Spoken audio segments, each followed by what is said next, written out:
내가 예수님을 만난 것이라.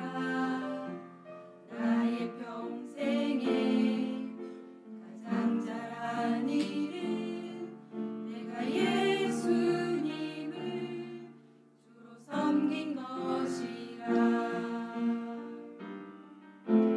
세상 살 동안 내가 걷는 길이 때론 험하여서 넘어질 때도 주의 강한 손이 나를 붙드시니 나는 예수님만 주로 섬기며 살리. 나는 주를 섬기는 것에 후회가 없습니다. 내가 걸어온 모든 시간 다 주의 은혜니 내가 걸어갈 모든 날도 주만 섬기며 살리. 오직 예수 이름 부르며 살아가리라. 이것이 나의 간증이요 이것이 나의 찬송일세. 나 사는 동안 끊임없이 구주를 찬송하리로다. 이것이 나의 간증이요 이것이 나의 찬송일세. 나 사는 동안 끊임없이 구주를 찬송하리로다. 구주를 찬송하리로다.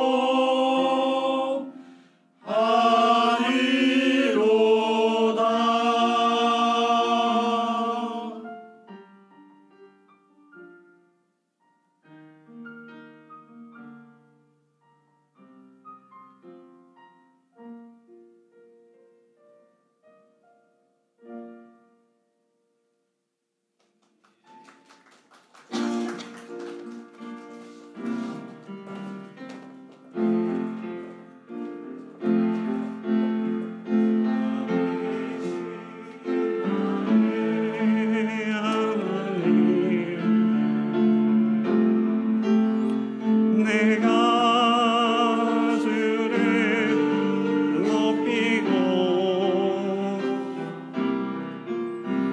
영원히 주의 이름을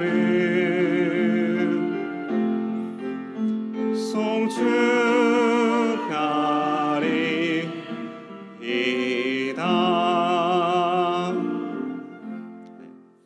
사랑하는 하늘꿈 성도 여러분, 지난 한 주간 평안하셨습니까? 우리 서로 인사를 나누겠습니다. 나는 주를 섬기는 것에 후회가 없습니다. 서로 이렇게 인사 나누겠습니다. 시작. 나는 할렐루야. 우리도 한번 인사 나눌 텐데요.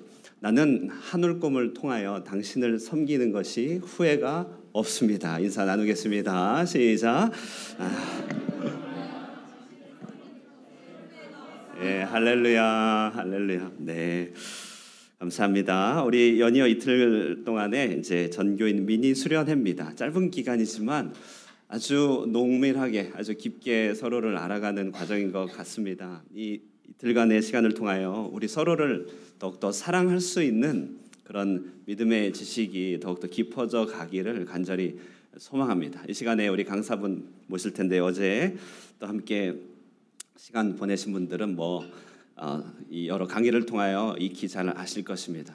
우리 목사님은 상담학 박사님이시고 또한 목사 안수를 받으시고 또 베트남에서 베트남을 섬기기 위하여 많은 후학들을 양성하고 계신 분입니다. 보통 상담학만 전공하거나 심리학을 전공할 때는 교회에서 모시기가 조금 쉽지는 않거든요. 그러나 양날의 검을 또 다 가지고 계셔서 우리 목사님을 모시는 일에 후회가 없습니다. 그래서 여러분 그 유명한 또 구씨입니다. 구씨. 아시는 분만 아시네요. 나의 해방일주 구씨. 그래서 우리 목사님 모실 때 우리 박수로 환영하면서 모시도록 하겠습니다. 우리 목사님 마음의 치유가 있는 공동체라는 제목으로 말씀 전해 주시겠습니다. 모시겠습니다.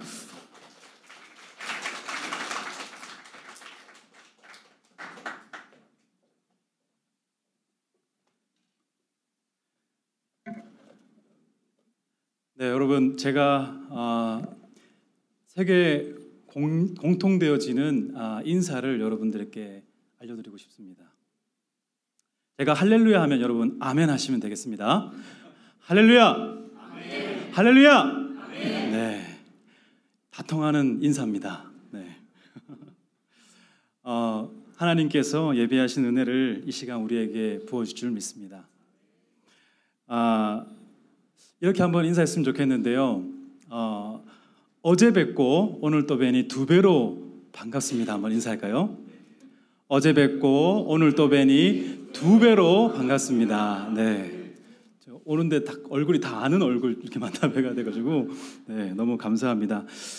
저희 이렇게 저를 불러주셔서 너무나 감사하고 특히 우리 목사님과 교제하면서 참 그릇이 큰 분이다라는 마음이 참 많이 들어요. 동년배인데 저보다 훨씬 더 그릇이 큰 분이다라는 느낌 많이 들고요. 우리 또 장로님 같이 교제하면서 장로님 이런 장로님은 없다. 그리고 또 우리 성도님 만나면서 야 너무 얼굴이 밝으시고 너무 좋으신 거예요. 이 교회는 성장하지 않을 수가 없다. 그런 마음. 아멘입니까? 네. 호치민 제일 큰 교회가 되지 않을까. 네, 그런 좋은 기대감이 듭니다. 네. 성도 여러분, 이제 말씀을 전하겠는데요. 오늘날 현대 사회에서 시대적인 아픔이고 또 필요에 대해서 여러분 알고 계신지 모르겠습니다. 급격한 산업화를 이루어가면서 현대인들에게 정신적인 그리고 심리적인 문제들이 아주 급증하고 있습니다. 통계에 따르면요, 우리나라의 4명 중에 1명이 정신질환을 경험하고 있다고 합니다. 또한 우리나라의 자살률이 또 이혼율이 또 우울증 증가율이 세계 1위를 달리고 있다고 합니다. 세계 1위라 그러는데 아무도 안 놀라세요. 보통 심각한 문제가 아닐 수 없습니다. 어쩌면 우리가 살아가는 시대는 물질적으로는 굉장히 풍요한데 또 정신적으로 또 영적으로는 어쩌면 마음의 빈곤을 느끼며 살아가는 건 아닌가 그런 마음이 듭니다. 오늘날 교회는 안전할까요? 그렇지 않습니다. 오늘날 교회 안에도 이 자신의 문제를 숨기기가 쉽거든요. 우리가 이런 어려움들을 겪으면 하나님의 은혜 밖에 있는 게 아닌가라고 생각하면서 이렇게 말을 잘 못 꺼내요, 사실은. 그러면서 이렇게 숨기게 됩니다. 그러면서 가정 안에 이런 문제들이 더 많이 심화되는 경우가 있어요. 어떻게 보면은 하나님 믿는다고 하지만은 우리가 옛사람의 모습을 벗어버리지 못하고 폭력 가정이나 이혼 가정이나 관계가 깨어진 가정들로 이렇게 생겨날 때도 있더라라는 겁니다. 오늘날 이러한 시대에 성도들은 과연 어떻게 살아가야 할까요? 오늘날 교회는 이러한 세상을 어떻게 치유할 수 있을까요? 오늘 말씀은 이 사도 바울께서 에베소 교인들에게 옛사람을 버리고 새사람을 입으라라고 당부하는 말씀입니다. 성도의 새로운 삶의 모습이 무엇인지에 대해서 권면하는 말씀이에요. 여기서 성도의 새로운 삶이란 부활의 신앙으로 새롭게 된 성도의 삶을 말하게 됩니다. 우리는 예수 그리스도와 함께 십자가에 죽고 다시 삶으로 이미 성도의 새로운 삶이 시작이 되었습니다. 그런데 그럼에도 불구하고 옛사람의 모습을 버리지 못하고 살아갈 때가 많다라는 겁니다. 만일 우리가 옛사람의 모습을 버리고 마음을 새롭게 해서 새로운 삶을 살아간다면 어떻게 될까요? 우리 마음에 치유가 일어나게 됩니다. 그래서 부활의 신앙으로 삶으로 살아가는 사람들의 중요한 특징 중에 하나가요, 바로 신앙적인 마음의 치유를 경험하게 된다는 겁니다. 이로 인해서 새로운 삶의 변화가 시작이 되는 것이죠. 우리가 속한 가정이 바뀌고 교회가 바뀌고 나아가 세상을 변화시키는 역사가 일어나는 것입니다. 오늘 말씀을 통해서 이 부활의 신앙을 가진 우리가 어떠한 치유적인 공동체의 모습으로 나아가야 되는지 함께 귀를 기울여 봤으면 좋겠습니다. 성도 여러분, 어떤 공동체가 마음의 치유가 있는 공동체일까요? 첫 번째로 거룩한 존재감을 가지는 공동체입니다. 대학생들을 상담하다 보면은 저는 자존감이 떨어져요 라고 하는 친구들을 많이 만나게 됩니다. 소위 스카이 대학을 다니면 그렇지 않을 것 같은데 꽤 많이 만나게 됩니다. 왜 그럴까요? 그것은 자신에 대한 존재감이 부족하기 때문이에요. 자신에 대한 존재감 자체가 흔들리니까 자존감과 자신감이 떨어지게 되는 겁니다. 이러한 문제는 세상 사람들만의 문제는 아니죠. 하나님을 믿는다고 하는 성도들에게도 얼마든지 찾아올 수 있는 문제라고 할 수 있어요. 오늘 말씀 30절에 보면은 성도의 거룩한 존재감에 대한 말씀이 나옵니다. 30절 말씀 제가 한번 읽어드리도록 하겠습니다. 하나님의 성령을 근심하게 하지 말라. 그 안에서 너희가 구원의 날까지 인치심을 받았느니라. 바울 사도는 여기서 세 사람이 취해야 될 덕목을 말하면서 우리가 왜 그러한 삶을 실천하며 살아야 되는지를 말씀하고 있습니다. 그것이 무엇이죠? 성도는 구원의 날까지 인치심을 받은 존재라는 겁니다. 그래서 우리는 우리 안에 내주하시는 성령님을 근심하지 않게 해야 하는 것이죠. 여러분, 성도가 거룩한 이유가 무엇이죠? 그것은 우리 자체가 거룩해서가 아닙니다. 우리 안에 내주하시는 성령께서 거룩하시기 때문에 우리가 거룩한 성도가 되는 것이죠. 우리는 이 세상을 살아가면서 바로 이 거룩한 존재감을 나타내야 되는 사람입니다. 우리가 잘 아는 이야기가 있습니다. 옛날에 4.5와 5가 있었는데요. 이 5는요, 4.5를 이유 없이 못사게 굴었다고 해요. 따지고 보면 0.5 차이입니다.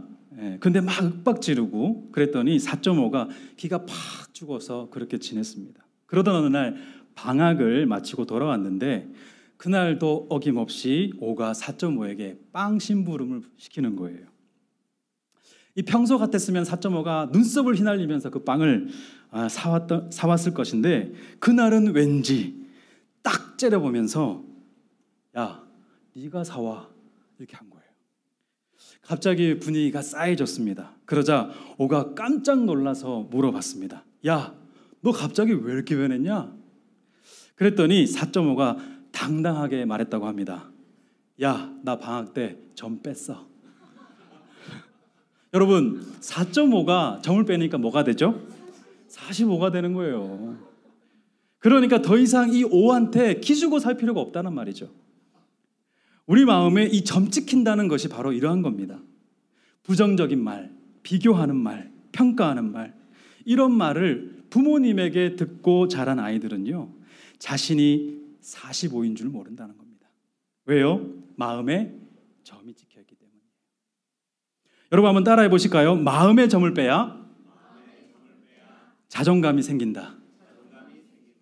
네, 마음에 점을 빼야 우리의 자존감이 올라가게 됩니다. 여러분, 심리 상담이 뭔지 아세요? 45를 90으로 만들어주는 게 아니에요. 이러한 마음에 점 찍힌 아이들을 점이 빠지도록 상담사들이 도와주는 겁니다. 그렇다면 왜 점이 찍힐까요? 사실 우리나라 사람들은요, 이 존재에 대한 인정이 많이 인색합니다. 얼마나 인색한지 심지어는 아버지가 자기 아들을 인정을 안 해줘요. 교만해질까 봐 그것을 너무 우려한 나머지 인정을 해주지 않더라라고 하는 겁니다. 그러니까 아이들이 마음에 점을 찍고 살아가게 되는 것이죠. 여러분, 청소년들이 왜 쉽게 자살하는 줄 아세요? 공부를 잘해야 엄마 아빠가 인정을 해주니까 인정을 받고 싶어서 공부를 열심히 해보는 거죠. 근데 그게 쉽습니까? 잘 안 되더라라고 하는 겁니다. 그러다 보니까 성적이 올라갈 때는 어떻게 해요? 자존감이 같이 올라가고, 성적이 떨어지면 어떻게 돼요? 자존감이 같이 추락을 하는 것이죠. 그러다 보니까 성적이 팍 떨어졌을 때 내가 감당이 안 돼 어떻게 되는 거예요? 자살까지 결심하게 되는 거예요. 내 존재 자체가 싫어졌다, 없어져도 괜찮다라고 생각하게 되는 것이죠. 저는 우리 자녀들이 부모님의 인정을 받고 자라야 마음에 찍힌 점을 뺄 수 있다고 믿습니다. 저는 자녀들이 칭찬을 받고 자라야 4.5의 인생이 아니라 자신의 재능을 마음껏 펼칠 수 있는 45의 인생을 살 수 있다고 믿습니다. 여러분, 더 나아가 우리에게 무엇이 있습니까? 믿음이 있지 않습니까? 오늘 말씀에 하나님께서 우리를 성령으로 인쳐주셨다라는 이 사실은 세상 사람들에게는 찾아볼 수 없는 엄청난 존재감이에요. 우리는 그 거룩한 존재감을 잊지 말고 지켜가야 하는 것입니다. 이 거룩한 존재감을 우리 아이들에게 심어줄 때 하나님의 사명자로 살아가게 되는 거예요. 바라건대 우리 하늘꿈 교회가 더욱 거룩한 존재감을 가지고 세상에 빛을 내는 삶을 살기를 축복합니다.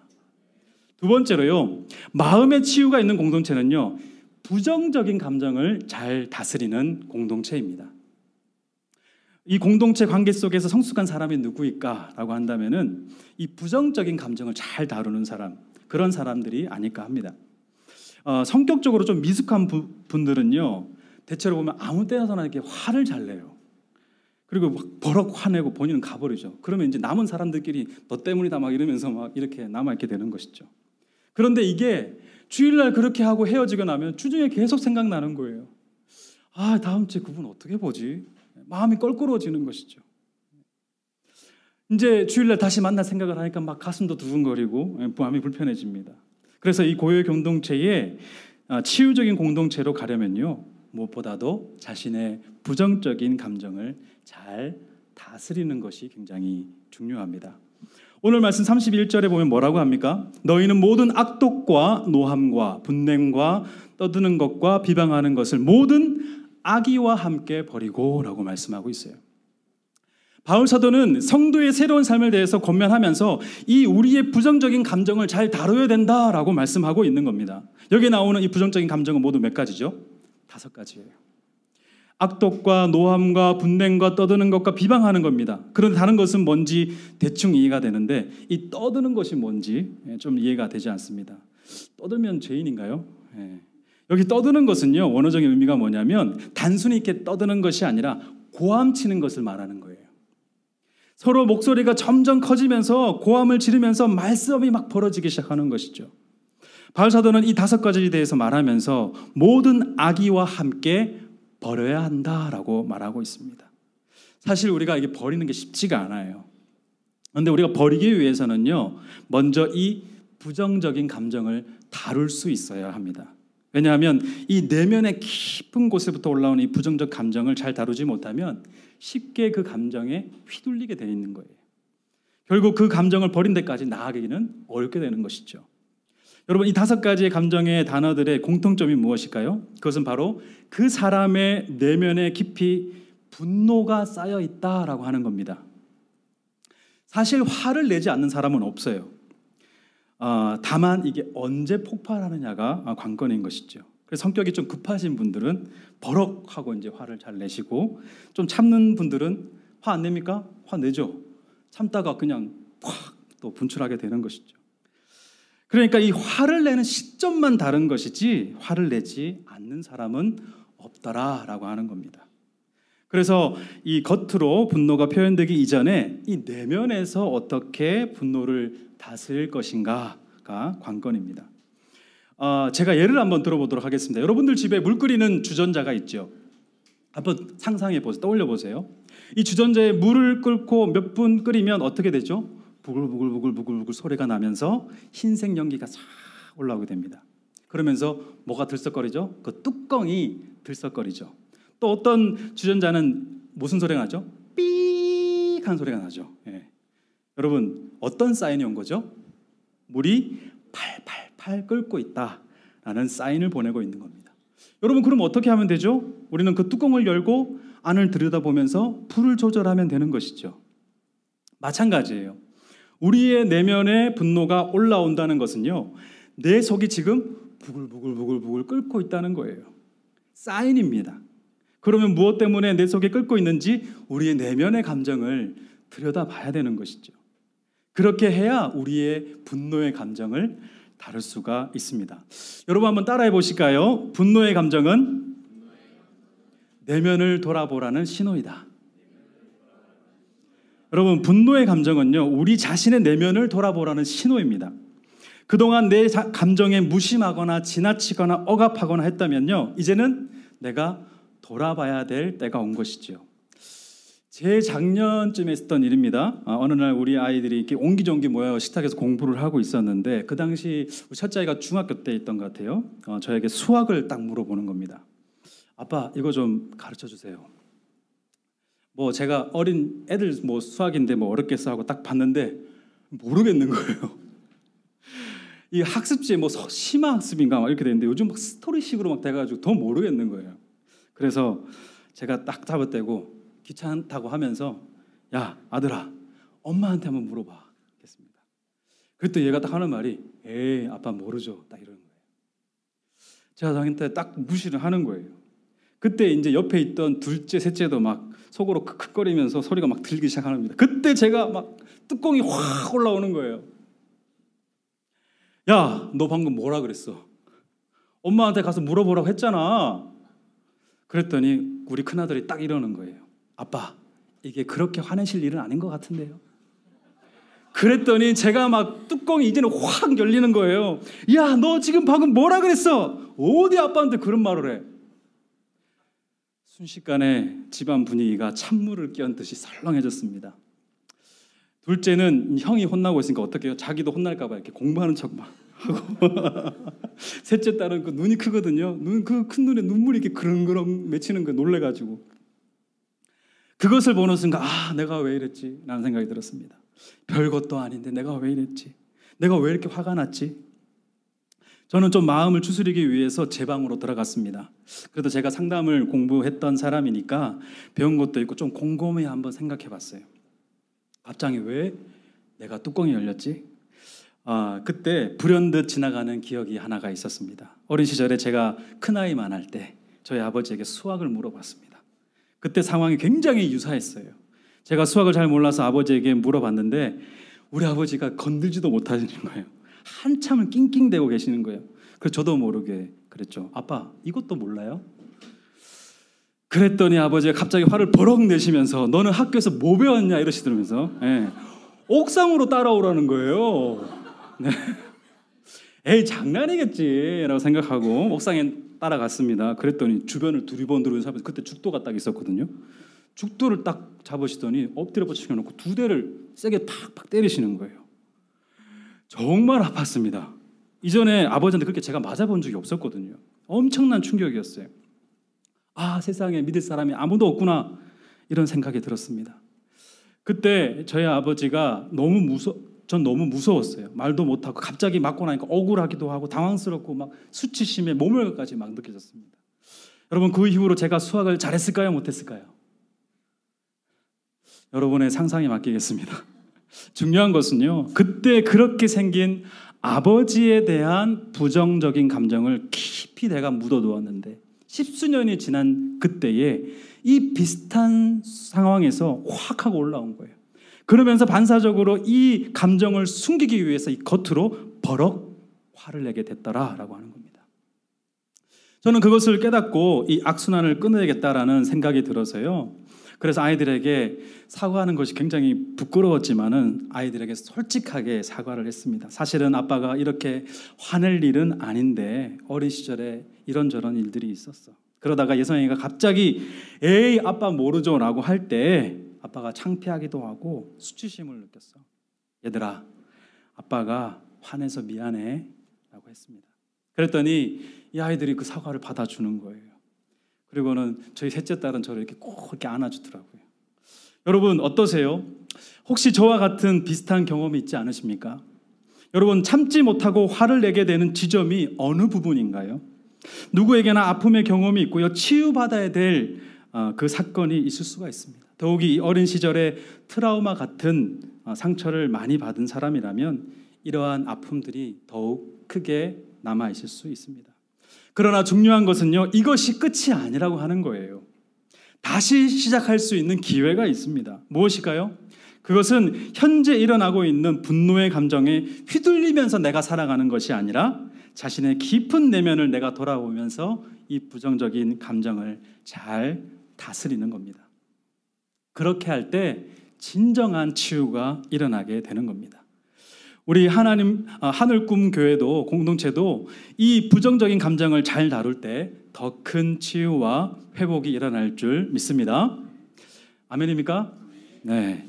마지막 세 번째는요, 따뜻한 공감과 수용력을 갖춘 공동체가 되어야 합니다. 신앙생활을 새로 시작하는 새신자분들에게 물어보면 교회마다 분위기가 있다 그래요. 어떤 교회에 가면은 판단받는 느낌이 드는 그런 교회가 있는 반면에 어떤 교회에 가면은 마음이 정말 따뜻해지는 그런 느낌이 드는 교회가 있다고 합니다. 그래서 결국 자신은 마음이 따뜻해지는 교회를 선택했다 이렇게 말씀하시는 분들이 있습니다. 여러분, 그분이 왜 마음이 따뜻해진 이유가 뭘까요?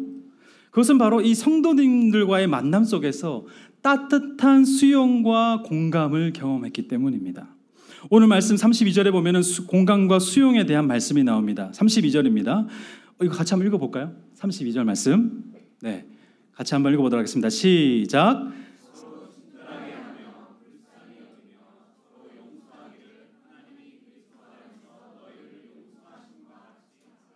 아멘. 바울 사도는 성도의 새로운 삶의 모습을 말하면서 세 사람이 취해야 할 덕목을 가르치고 있습니다. 그 덕목은요, 서로 친절하게 대하고 서로 불쌍하게 여기며 서로 용서하라라는 겁니다. 여기서 이 불쌍히 여기며 하는 단어에 어떤 의미가 있냐면 연민의 감정을 가지고 자비를 베푸는 것을 말해요. 사실 이 공감이라는 단어와 같은 단어는 아니지만 이 성경에서 가장 의미가 비슷하게 적용할 수 있는, 공감을 가장 잘 설명해 주는 단어가 바로 이 단어라고 할 수 있습니다. 쉽게 말하면 공감은 상대방을 아무 감정 없이 대하는 것이 아니라 상대방이 느끼는 이 감정을 함께 느끼며 불쌍히 여기는 마음을 가지는 거예요. 그렇게 대하는 것이죠.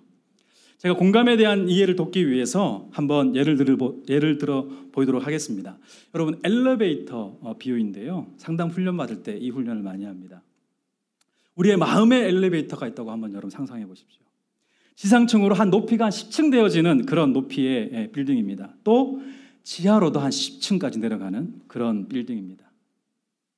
지상층은 뭘 의미할까요? 이 생각하는 층이에요. 지상층은. 그리고 지상층은 생각하는 층이기에 이 논리를 사용하는, 판단하는 층이죠. 자, 그렇다면 지하층은 뭘까요? 느낌층입니다. 느낌층. 그래서 지상층은 머리층이고 지하층은 느낌층이에요. 지하로 내려가기 위해서는 어떻게 해야 되죠? 감정을 잘 느껴야 함께 내려갈 수 있는 거예요. 자, 그럼 제가 지금 설교를 하고 있습니다. 제가 여러분들과 제가 어느 층에 있죠? 지상층에 있어요. 지상층에. 설교를 잘 이해하기 위해서 듣고 있기 때문에 지상층에 있는 겁니다. 저도 이 논리적으로 잘 설명하기 위해서 지상층에 함께 있습니다. 그런데 제가 설교를 하다가 간혹 이렇게 울컥할 때가 있어요. 제가 아까 우리 성가대 찬양할 때도 너무 감동이 되고 살짝 울컥했거든요.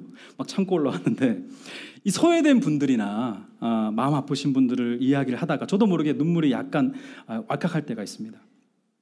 때로는 또 왠지 모를 그 성령의 감동이 또 올 때가 있습니다. 그럴 때 제가 이 지상층에서 지하층으로 훅 하고 내려가는 것이죠. 그런데 그때의 성도님들의 두 가지 반응이 있어요. 제일 많은 반응은 뭐죠? 저분 왜 저러시지 갑자기? 이런 반응이 쳐다보고 있어요. 그러면 저도 생선심할 때 내가 이러면 안 되지 이러면서 얼른 눈물을 닦고 지상층으로 띵 하고 올라옵니다. 그러면 여러분과 저는 공감이 일어난 걸까요? 아닌가요? 아니죠. 하지만 그 와중에도 몇몇 분들은요, 저기 구석에서 어느새 함께 눈물을 글썽이시는 분들이 계세요. 그분들은 어떤가요? 저와 함께 공감을 하신 분이시죠. 잠시 동안이지만 함께 감정을 느끼면서 저와 함께 지하층에 훅 하고 내려가신 겁니다. 그렇게 공감을 받으면 느낌이 어떨까요? 충분히 이해받은 느낌이 드는 거예요. 뭔가 마음이 따뜻해지고 정화된 느낌이 드는 겁니다. 이것이 바로 공감이고 치유입니다. 그런 의미에서 우리 한번 따라해 보실까요? 공감은 지하층으로 내려가는 거다. 네, 공감은요, 이 상대방의 감정을 느끼면서 함께 지하층으로 내려가는 거예요. 여러분이 공감하는 것은 절대 어려운 것이 아닙니다. 자꾸 우리가 판단하려고 하니까, 논리적으로 생각하려고 하니까 어렵게 느껴지는 거예요. 공감하고자 하는 마음만 있으면 누구나 할 수 있습니다. 연습 한번 해볼까요? 자, 아내가 남편에게 이렇게 얘기를 합니다. 여보, 내 마음이 요즘 너무 울적해요. 자, 이렇게 한다면 어떻게 대답해야 될까요? 남편들? 뻔뻔하게 그거 갱년기야. 집에서 놀고 먹어서 그래. 막 이렇게 얘기하면 될까요? 안 될까요? 안 되죠. 네. 그렇게 하면 공감을 다 놓치게 되는 거예요. 남편에게 이해받은 느낌이 아니라 판단받은 느낌이 드는 것이죠. 그러면 아내가 가슴을 치면서 어이구 내가 저 인간하고 어떻게 같이 살지 이렇게 할 거 아닙니까? 자, 그래서 내려갔다가 띵 하고 지상층에 올라오게 되는 겁니다. 자, 이번에 그러면 다시 한번 잘 느껴보세요. 아내가 어떤 감정을 표현했죠? 울적하다 그랬어요. 자, 이 말의 의미는 뭐냐면 당신이 내 마음을 좀 알아줬으면 좋겠어 라고 하는 사인을 보낸 겁니다. 그럼 남편이 어떻게 표현할 수 있죠? 이렇게 표현하면 어떨까요? 우리 남편들 잘 들어보세요. 여보, 당신이 울적하다고 하니까 나도 왠지 울적해지네. 혹시 오늘 무슨 일 있었어? 네. 네. 역시 지금 공감이 일어났어요 지금. 여러분, 이렇게 우리가 공감의 말을 한다면 어떤 반응일까요? 역시 우리 남편밖에 없어 라고 하지 않겠어요? 당신이 최고 하지 않겠어요? 자, 그러면 그 후로 남편 앞에서 편하게 눈물을 보일 수도 있습니다. 아내들이 마음의 아픔을 속 시원하게 남편에게 터놓을 수 있는 거예요. 여러분, 부부가 서로 공감만 잘해줘도 사는 맛이 난다고 합니다. 가정의 분위기가 확 달라져요. 왜 그래요? 이 공감을 통해서 부부가 서로 치유적인 관계가 됐기 때문이에요. 여러분, 부부가 공감을 안 하고 살면요 20년을 함께 살아도 외롭다고 합니다. 남편의 따뜻한 공감과 수용이 중요하고 필요한 것이지요. 우리 남편분들 아멘이십니까? 안 하시는데요. 다시 아멘이십니까? 왜 이렇게 작으세요? 다시 아멘입니까? 네. 이미 잘하고 있다 이런 뜻으로 제가 봐드리겠습니다. 네. 여러분, 예수님은 공감과 수용을 하셨을까요? 사실 우리가 잘 몰라서 그런데요, 예수님께서 하신 이 성육신 자체가요 공감의 사건이에요.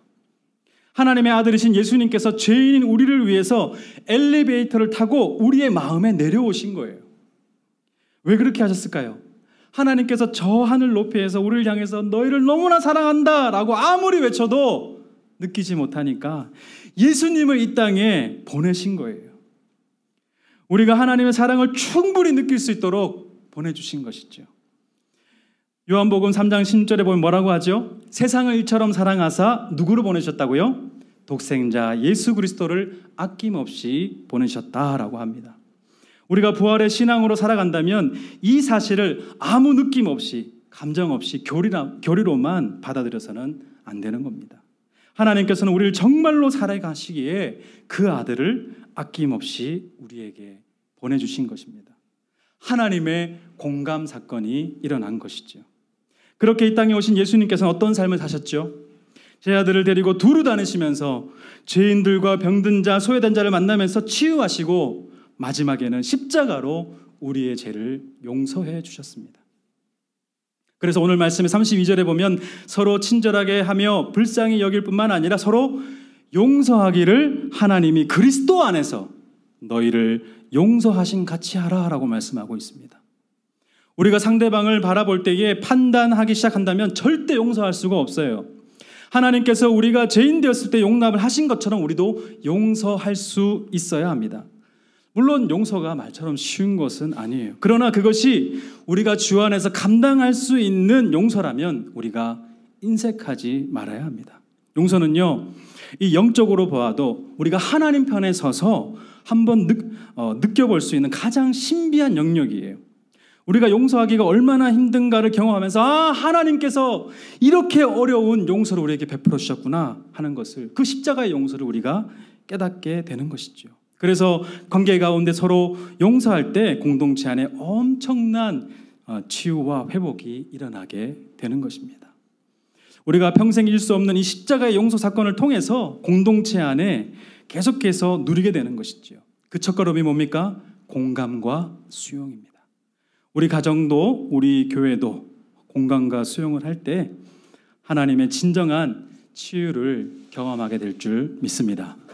말씀을 정리하겠습니다. 사랑하는 성도 여러분, 우리 하늘꿈 공동체가 마음의 치유가 있는 공동체로 세워지시기를 원하시는가요? 진심으로 원하신다면 지금부터 작은 변화의 시작을 가졌으면 좋겠습니다. 그것은 그렇게 어렵지 않습니다. 마음의 치유가 있는 공동체가 되려면 가장 먼저 무엇이 필요하다 그랬죠? 첫 번째로 거룩한 존재감입니다. 다시 말하면 우리의 의식이 바뀌어야 되는 것이죠. 두 번째로 중요한 것이 뭐라 그랬어요? 우리의 부정적인 감정을 다룰 수 있어야 한다고 했습니다. 다시 말하면 우리의 마음이 바뀌어야 되는 거예요.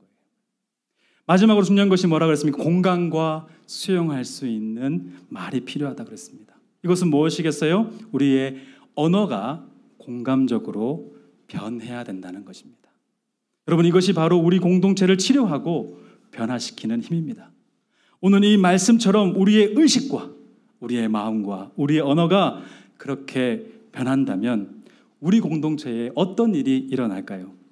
먼저는 우리 가정이 변화되고 행복해집니다.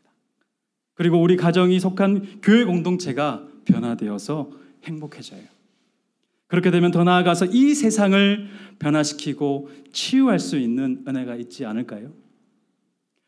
하나님께서는 우리를 통해서 이 세상을 변화시키고 치료하기를 원하십니다. 바라건대 우리 하늘꿈 공동체가 세상을 치유하고 변화시키는 은혜가 풍성하기를 주의 이름으로 축원합니다.